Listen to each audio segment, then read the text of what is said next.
illustrations and artwork bring the book much more to life and closer to our thing. While the picture is worth 1,000 words, I think so. Illustrations have a lot more power to draw you in. And one of the biggest challenges that we are facing these days is the climate crisis, of course. Yes, of In course. this broad scenario, where we seem to be hustling downhill at a very great pace, what do you think is the role of art? What is its purpose?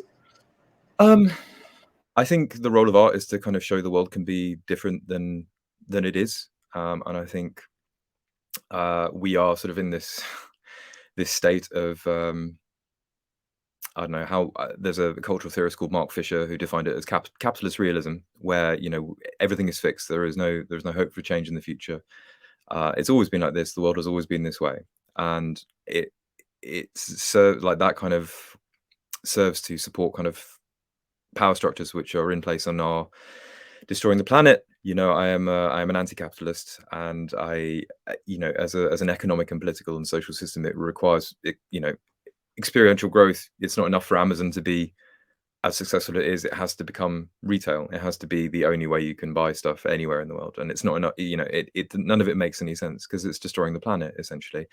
And I think all of us, in whatever role we have, so you could be, I think people could be kind of dismissive and be like, oh, well, you're just drawing or you're just making pictures or whatever. But we all have our role to play within these things. And in Marxist analysis of capitalist society, it's sort of there's base and superstructure being the cultural forms which are produced from the base, which is the means of production within any society. And these two things kind of interact with each other and support one another and change one another. So if there's stuff in the superstructure, the cultural forms, which are kind of informing how the underpinning of society, which is what I am hoping that my work is doing on some level. I mean, even speaking to Madhuri, I've written an academic paper about the books, which is yet to be published. But the fact that these books have been kind of used by Kadar tribal members to kind of be like, look, we're not a nuisance. We're not a nuisance to the animals here. Like we've been here for a very long time. We've got books about us. So even though it's this thing which,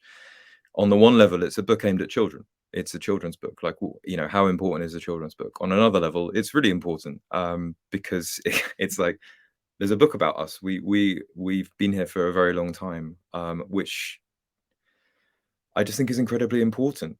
I think is and these things have to work on multiple different levels. It can't just be and accessibility. I think as well. Like when it comes to images alongside text, it just makes a hell of a lot of a difference. It makes things things being digestible. People can't deal with a lot of like really complex stuff a lot of the time. People's lives are very busy, so yeah, that accessibility that's afforded by art, illustration, bringing the art into the everyday, I think is crucial for this horrible environmental nightmare that we find ourselves in, essentially.